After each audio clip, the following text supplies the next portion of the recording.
हफ्ते में आप सभी का स्वागत है। मैं हूं स्वाति रायना। इस शो में हम आपको बताएंगे बाजार में आज का पूरा एक्शन, साथ ही सोमवार के लिए और अगले पूरे हफ्ते के लिए क्या हो आपकी स्ट्रैटेजी। हमारे साथ शो में शामिल हो चुके हैं जी बिजनेस के मैनेजिंग एडिटर अनिल सिंघवी। अनिल जी, बहुत स्वागत है सर आपका शो में। साथ ही खास मेहमान जो आज हमारे साथ पूरे आधे घंटे रहेंगे, उनसे भी परिचय करा दे। ट्रेड स्विफ्ट ब्रोकिंग के संदीप जैन। संदीप जी, स्वागत है आपका। साथ ही पूरी रिसर्च टीम है हमारे साथ। कुशल गुप्ता से जानेंगे कैसा रहा बाजार का हाल, आईटीसी और सिप्ला के नतीजे कैसे रहे, बताएंगी देवांशी आशर। डिक्सन टेक किन वजहों से रिकॉर्ड ऊंचाई पर, बताएंगे आशीष। और अगले हफ्ते के ट्रिगर्स हमें बताएंगी पूजा त्रिपाठी। बातचीत शुरू करें उससे पहले बाजार में कैसा रहा कारोबार, उस पर एक नजर डाल लेते हैं। बाजार में कारोबारी हफ्ते के आखिरी दिन लगातार 5वें दिन हमने देखा तेजी देखने को मिली। सेंसेक्स 553 अंक उछलकर 41,894 के लेवल पर बंद हुआ।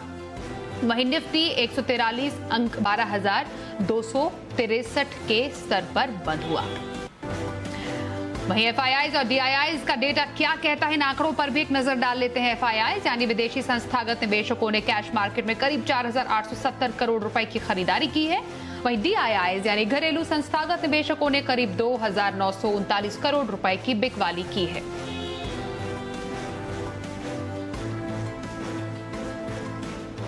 आज के बाजार पर एडिटर्स टेक के लिए अनिल जी आपके पास आ रहे हैं। इस पूरे हफ्ते हमने देखा बाजार ने शानदार तेजी दर्ज की है। कारोबारी हफ्ते के आखिरी दिन इस बढ़त को आप किस तरह देखते हो, पूरे हफ्ते को कैसे सम अप करेंगे? भारतीय बाजारों के लिए एक ऐसा हफ्ता जिसकी उम्मीद आप हर बार करें। ड्रीम रन, ड्रीम वीक ऐसा देखने को नहीं मिलता कि जब बड़ी इवेंट से दुनिया भर के बाजार जूझ रहे हों कि अमेरिका में राष्ट्रपति के चुनाव के नतीजे और वह भी अनिश्चितता भरे हों, लेकिन 5 के 5 दिन बाजार बढ़े और जमकर बढ़े और जबरदस्त तेजी दिखाएं। ऐसा बहुत कम देखने को मिलता है। वैसा ही देखने को मिला पूरे हफ्ते भी और आज भी। 23 मार्च के बाद से जो रिकवरी शुरू हुई है, बाजार ने बॉटम बनाया, वहां से लेकर अब तक की सबसे हाईएस्ट क्लोजिंग आज निफ्टी और बैंक निफ्टी और सेंसेक्स में देखने को मिली। इतनी तगड़ी खरीदारी, इतनी तगड़ी तेजी कम देखने को मिलती है। 143 अंकों की मजबूती के साथ निफ्टी 12,250 के ऊपर बंद होने में कामयाब रहा। बैंक निफ्टी 26,800 के बेहद करीब जाकर बंद हुआ और न सिर्फ दोनों बल्कि सेंसेक्स में भी दमदार उछाल आज के सेशन में फिर देखने को मिला। हफ्ते के 5वें दिन तेजी की वजह एक तरफ ग्लोबल मार्केट्स और दूसरी तरफ कंपनियों के दमदार नतीजे और तीसरी तरफ जो सबसे बड़ी बात है एफआईआईज की तगड़ी खरीदारी। इन तीनों फैक्टर्स ने जो बाजार में जोश भरा, उसके चलते बाजारों में तगड़ी खरीदारी देखने को मिली और बहुत ही बढ़िया मजबूती के साथ बाजार बंद होने में कामयाब रहे। नो डाउट इवेंट रिस्क हैं ग्लोबल मार्केट से, लेकिन उसके बावजूद अगर बाजार बेहद मजबूती के साथ कारोबार कर रहे हैं तो यह बाजार का अंडर करंट यानी कि ताकत दिखाता है जो कि बेहद मजबूत है। न सिर्फ दिग्गजों में बल्कि मिड कैप और स्मॉल कैप शेयरों में भी खरीदारी और बढ़ती हुई नजर आई, तो वहां से भी एक्शन बड़ा बनते हुए नजर आया। तो चौतरफा खरीदारी है, जबरदस्त लेवल है और लाइफ टाइम हाई के बेहद करीब, मुश्किल से 150 पौने 200 पॉइंट दूर अब निफ्टी बचा है। तो अब नए रिकॉर्ड बनाने की तैयारी अगले हफ्ते बाजारों की तरफ से हो सकती है। हफ्ता भर पूरा बाजार के लिए काफी अच्छा रहा अनिल जी। अब सोमवार के लिए स्ट्रैटेजी क्या रहे, किन लेवल्स पर नजर रखनी चाहिए, ये आपसे जानेंगे। कुछ देर में आपके पास फिर से आते हैं। अब आज खासतौर पर किन सेक्टर्स में सबसे ज्यादा एक्शन देखने को मिला, ये जानने के लिए चलते हैं कुशल के पास। कुशल, जरा बताएं, अब आज तो बाजार में काफी अच्छा कारोबार होता हुआ नजर आया, कहां पर था सबसे ज्यादा एक्शन? जी, तो कारोबारी हफ्ते का आखिरी दिन शानदार तेजी के साथ बंद होता हुआ दिखा। इनफैक्ट बैंक निफ्टी अगर आप देखें इस पूरे हफ्ते करीब 12% की बढ़त रही, साथ ही निफ्टी में करीब 5% की तेजी बनती हुई नजर आई। वहीं निफ्टी में गेनर्स की सूची देखेंगे तो वहां पर रिलायंस इंडस्ट्रीज टॉप गेनर निकल कर आया। जिस हिसाब से गिरावट इस हफ्ते देखी गई थी, आज एक स्ट्रॉन्ग कमबैक इस स्टॉक ने किया करीब 3% की बढ़त के साथ। साथ ही बैंक्स और एनबीएफसी आज फिर से फोकस में रहे। एचडीएफसी बैंक अपनी लाइफ हाई पर आज ट्रेड करता हुआ नजर आया। वहीं निफ्टी में गिरने वाली सूची देखेंगे तो मारुति सुजुकी टॉप लूजर निकल कर आया, करीब 2-2.5% की गिरावट यहां थी। साथ ही भारतीय एयरटेल लगातार प्रेशर में यह स्टॉक बनता हुआ नजर आ रहा है। बैंकिंग स्पेस से जो स्टॉक मैंने आपको बताया, उसके अलावा आरबीएल बैंक और बंधन बैंक जैसे स्टॉक्स में 4 से 5% का इंट्राडे अपमूव हमें देखने को मिला। वहीं रियल्टी स्पेस पिछले 3-4 दिनों की जो फॉल इसने दिखाई थी, आज कहीं ना कहीं एक रिवर्सल के संकेत इसमें देखने को मिले, जिसमें गोदरेज प्रॉपर्टीज एक स्ट्रॉन्ग कमबैक 4 से 5% की बढ़त के साथ ये बंद होता हुआ नजर आया। वहीं आईटी स्पेस यहां पर भी तेजी बनी। पूरे हफ्ते अगर आप बात करेंगे तो करीब 3% की बढ़त यहाँ पर इस स्पेस में देखने को मिली। वहीं फार्मा स्पेस यहाँ पर हमें गिरावट देखने को मिली। ओवरऑल अगर आप देखेंगे तो पूरे हफ्ते में 3% की तेजी थी, पर आज कहीं ना कहीं यहाँ पर मुनाफा वसूली हावी रही, जिसमें कैडिला हेल्थ केयर, लुपिन जैसे स्टॉक्स में भारी दबाव हमें देखने को मिला। और अंत में जी के हिट कॉल्स की बात करें तो वहाँ पर वोल्टास सिमेजी ने जो आज रेकमेंड किया था, काफ़ी बढ़िया बढ़त आज यहाँ पर देखने को मिली। नतीजे भी बेहतर थे अनुमान से। और साथ ही आरबीएल बैंक, आशीष केलकर और वागले साहब ने आपको रेकमेंड किया था, यहाँ पर भी आज दिन के दौरान शानदार तेजी बनती हुई नजर आई। तो पूरे हफ्ते कहां पर शानदार तेजी थी और खासतौर पर आज के दिन, आज के सत्र में कहां पर एक्शन था, ये बताने के लिए कुशल आपका शुक्रिया। अब संदीप जी आपके पास हम आ रहे हैं। पूरा हफ्ता तो बाजार के लिए शानदार रहा, आज का दिन भी बाजार में काफी अच्छा एक्शन था, पॉजिटिव एक्शन देखने को मिला। क्या ये जो पॉजिटिविटी बाजार में है, ये अगले हफ्ते बाजार सस्टेन कर पाएगा क्या? ये आपसे समझेंगे क्या ट्रिगर्स इसके लिए पॉसिबल हो सकते हैं। दूसरा सवाल आपसे यही होगा, सोमवार के लिए खरीदारी करनी हो तो इंट्राडे, और पूरे हफ्ते भर के लिए आप कौन सा स्टॉक सजेस्ट करेंगे? बिल्कुल, देखिए ड्रीम रन था और जबरदस्त वीक था, ऐसा तो मतलब जैसा अनिल जी कह रहे थे, मतलब वाकई में। और मुझे ऐसा लगता है कि आने वाले हफ्ते में भी एक्साइटमेंट रहना चाहिए, बट ये 2 दिन बहुत भारी रहेंगे क्योंकि देखिए बढ़ा हुआ है। बट फिर भी मुझे ऐसा लगता है कि जिस तरीके के इंडिया के जो डोमेस्टिक क्यूज है बहुत स्ट्रांग है, ग्लोबल क्यूज भी अच्छे, और एफआईआईज ने जम के खरीदारी की है पूरे हफ्ते में। तो मुझे ऐसा लगता है कि जो ट्रेडर्स वो बने रहे, अननेसेसरली शॉर्ट पोजीशंस में नहीं आए, हो सके तो प्रॉफिट बुकिंग करके रखें, दैट इज मोर इंपॉर्टेंट। और दिवाली का भी हफ्ता है तो ये भी ध्यान रखें। सो हाइज बना सकता है दिवाली तक मार्केट, कोई बड़ी बात नहीं है। एंड जो पिक्स लाया हूं मैं आज, देखिए अब क्या हो गया कि अब पिक्स बहुत निकल रही हैं, टेक्निकली भी स्टॉक्स बहुत अच्छे हो गए हैं और चीजें भी और बेहतर होती जा रही है। तो मैंने आज एक एफएनओ का स्टॉक है, इंट्राडे में मैं 2 पिक्स लाया हूँ। एक है भारत इलेक्ट्रॉनिक्स, जो कि 97 रुपए के टारगेट के लिए लेना है, और 89 रुपीज का स्टॉप लॉस। और बेहतरीन रिजल्ट्स आए, अभी शाम को रिजल्ट्स आए मार्केट बंद होने के बाद, और फंडामेंटली तो अच्छा है ही और टेक्निकली भी बहुत बढ़िया लेवल्स पे है। दूसरा आईएक्स, इंडियन एनर्जी एक्सचेंज, जो कि मैंने पहले भी दिया हुआ है और बहुत अच्छे लेवल्स पे है पोस्ट करेक्शन, और इनका भी कोई बहुत टेक्निकली स्ट्रांग है, न्यूज वाइज भी स्ट्रांग है, फंडामेंटली भी रिजल्ट्स अच्छे आए थे, बट जनरल प्रॉफिट बुकिंग की वजह से नीचे आया हुआ है। तो डाउनसाइड रिस्क बहुत ज्यादा लगती नहीं है। 187 का स्टॉप लॉस लगाए और 210 रुपए के टारगेट के लिए। और जो पोजिशनल पिक है वो है एक दिग्गज म्यूचुअल फंड कंपनी एएमसी है, और वो है नैम इंडिया। और नैम इंडिया एक अच्छा कंसोलिडेशन के बाद एक चार्ट्स पे भी ब्रेकआउट दे रहा है, और मुझे ऐसा लगता है देखिए म्यूचुअल फंड्स के बिजनेसेस अच्छा करेंगे और वहां कोई इश्यूज वैसे भी नहीं आए हैं, और आने वाले दिन और भी बेहतर दिखते हैं। तो जिस तरीके का पार्टिसिपेशन मार्केट्स में बढ़ रहा है, म्यूचुअल फंड्स आ रहे हैं, नए आईपीओज आ रहे हैं, एफपीओज आए, वो सब आएंगे, तो मुझे लगता है कि नैम इंडिया पे बिल्कुल ध्यान देना चाहिए। और 270 का स्टॉप लॉस लगाए और 320 का टारगेट पोजीशन है। जी चलिए, तो हमने पिक्स जान ली इंट्राडे और हफ्ते भर की खरीदारी कहां की जाए। अब जरा कुछ नतीजों का रुख कर लेते हैं, और इसके लिए देवांशी आपका रुख हम करें। सिप्ला ने अपने नतीजे पेश किए, अनुमान के मुताबिक किस करवट गए हैं नतीजे इस बार? बिल्कुल अस्वाति, आप देखिए सिप्ला के जो नतीजे फिलहाल आए हैं वो अनुमान से काफ़ी बेहतर तरफ आते हुए दिखे हैं। इनफैक्ट जो भारतीय कारोबार या जो घरेलू कारोबार है, इनकी तरफ से काफ़ी अच्छा कंट्रीब्यूशन आता हुआ दिखा है, आय और मुनाफे दोनों में सहारा मिलता हुआ दिखा है। यूएस की जो ग्रोथ है वो भी काफ़ी शानदार आती हुई दिखी है, और आप देखिए जो आय है इसमें 15% तक की बढ़त आती हुई दिखी है। मुनाफा इस बार 40% से ज़्यादा बढ़ता हुआ दिखा है। इसके अलावा कामकाजी मुनाफे में भी करीब 29% तक की बढ़त देखने मिली है इस तिमाही में, और जो मार्जिन हैं वो 20.5% से बढ़कर 23.5% के करीब आते हुए दिखे। तो इन ऑल नंबर्स अनुमान से काफ़ी बेहतर साइड आते हुए दिखे। घरेलू आय आप देखिए जो भारतीय आय है उसमें 17% तक की बढ़त आती हुई दिखी है। इनके कामकाजी मुनाफे में भी इस बार बढ़त आती हुई दिखी है। मेनली जो कॉस्ट थे वो कम होते हुए दिखे हैं जो कि एक्सपेक्टेड थे। जो यूएस कारोबार है उसमें भी 10% तक की बढ़त आती हुई दिखी है। एपीआई सेगमेंट यहाँ पे आप नजर कीजिए करीब 20% तक की ग्रोथ है, और यूरोपियन कारोबार में 30% तक की मजबूती आती हुई दिखी है।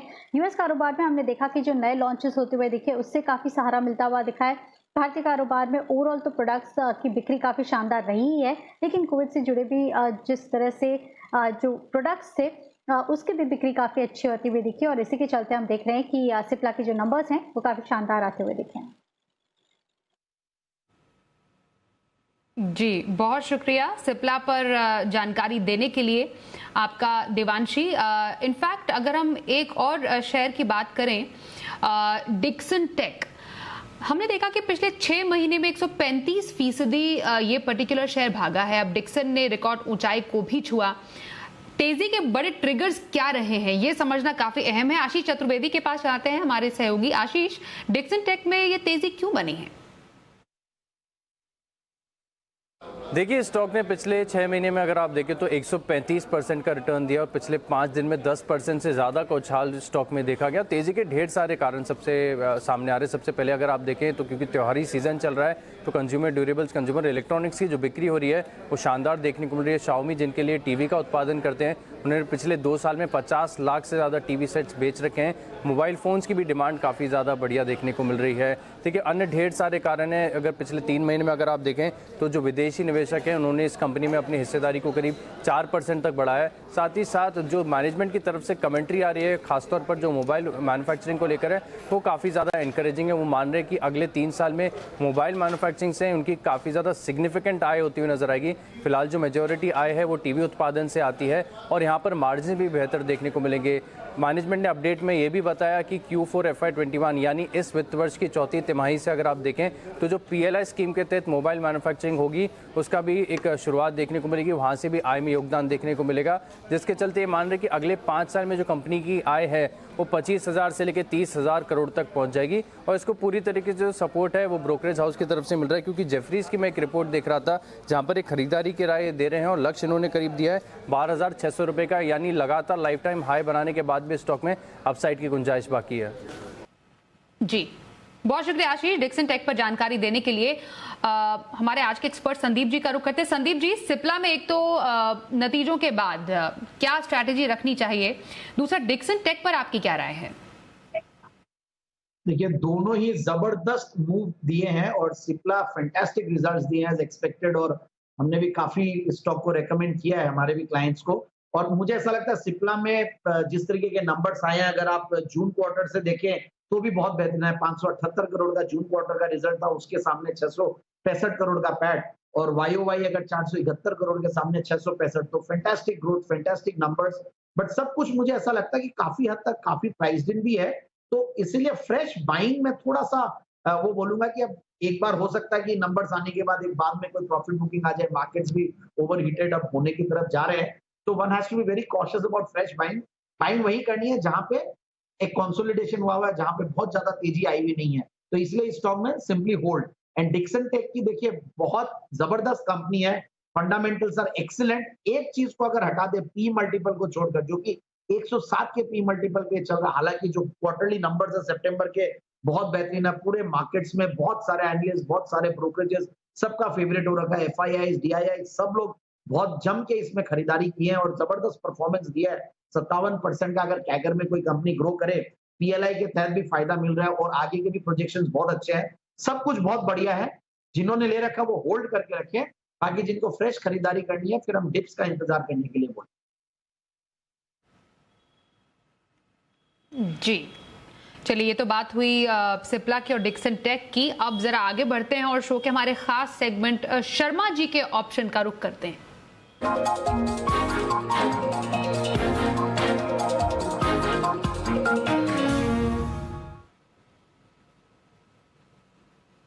HDFC सिक्योरिटी से VK शर्मा जी हमारे साथ शो में जुड़ चुके हैं फोन लाइन पर। शर्मा जी, बहुत स्वागत है आपका एक बार फिर से शो में। अब आज आप दर्शकों को बम्पर कमाई का कौन सा ऑप्शन बताने वाले हैं जो कि सोमवार को उनको काम आएगा? नमस्ते स्वाति जी, आपको, आपके सभी दर्शकों को थोड़ी माफी चाहूंगा कि मेरा कल का जो एशियन पेंट का स्टॉप लॉस हो गया और टाटा मोटर्स टारगेट होते होते 5 पैसे से रह गया। तो यहाँ पे मैं सलाह दूंगा इन्वेस्टर्स को कि ऑप्शंस के अंदर आप 50 पैसे तक वेट न करें, शॉर्ट रह जाए तो निपटा दें। और ये मैं पहले ही कह चुका हूँ कि एक बार जब आप प्रॉफिट में आ जाएं तो स्टॉप लॉस को जरूर बढ़ा दें।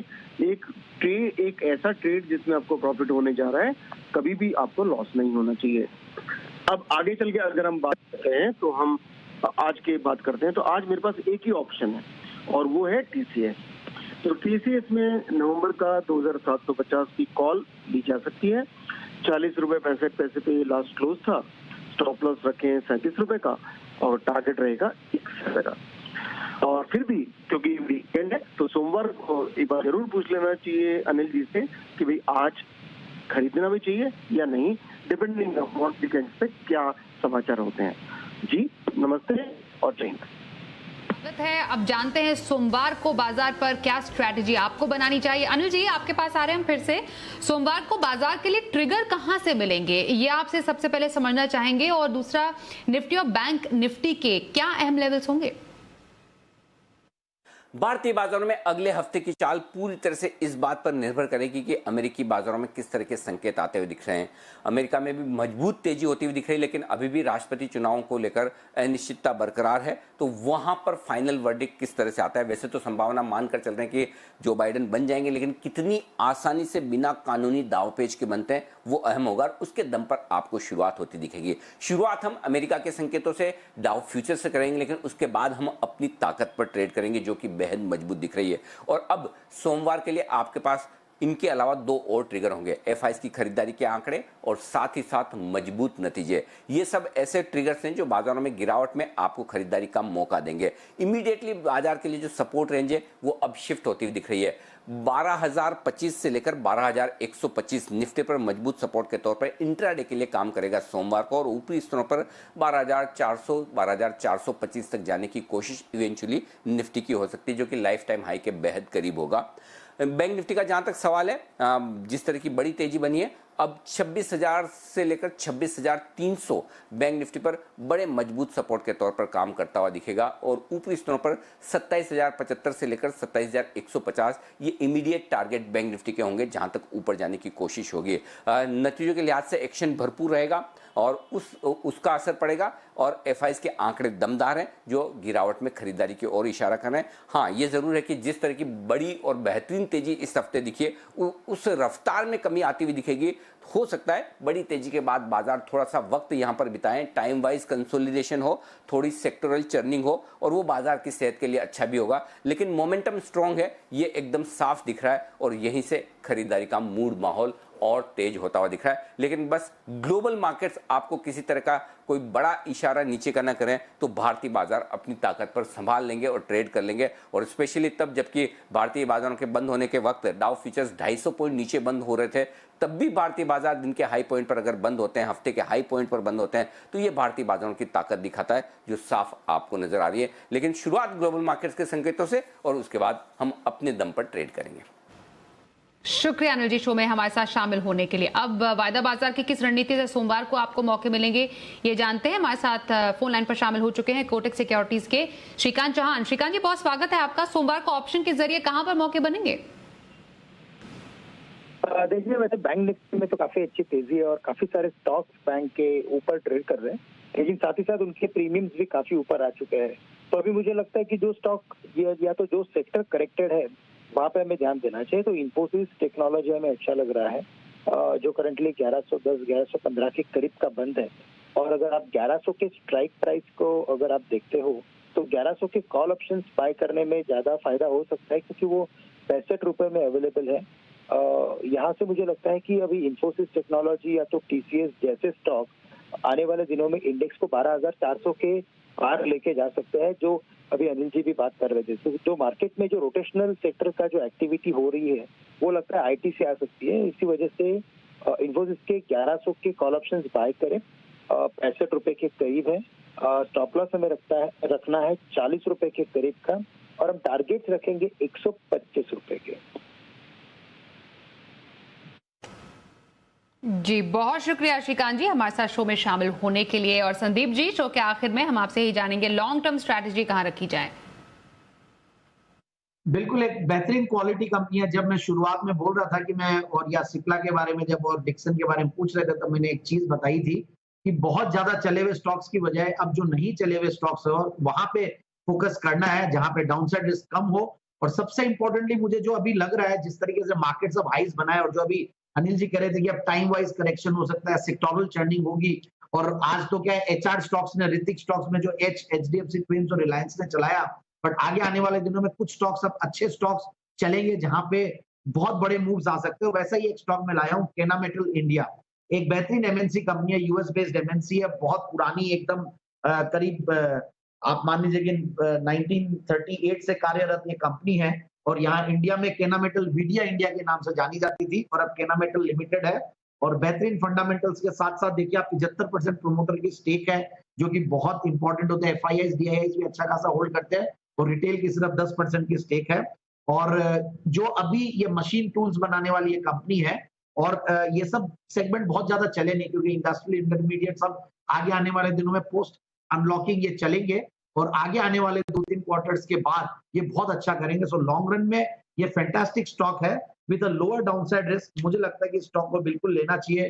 डेट फ्री कंपनी, अच्छी ग्रोथ 8-10% देने वाली कंपनी, इन सब फंडामेंटल्स को देखता हूं तो मुझे लगता है कि ये स्टॉक आराम से 870 तक के टारगेट, 850, 870 के टारगेट्स आने वाले कुछ महीनों में अचीव कर सकते हैं। कैन मेटल में लॉन्ग टर्म खरीदारी करने की सलाह संदीप जी की। बहुत शुक्रिया संदीप जी हमारे साथ शो में शामिल होने के लिए। साथ ही पूरी रिसर्च टीम आप सबका भी बहुत शुक्रिया हम तक जानकारी पहुंचाने के लिए। तो आज के शो में बस इतना ही। एक बार फिर से सोमवार को आपसे होगी मुलाकात। बाकी मार्केट का लाइव एक्शन देखने के लिए आप जुड़िए जरूर सुबह 7 बजे से जी बिजनेस के साथ। दीजिए इजाजत, नमस्कार।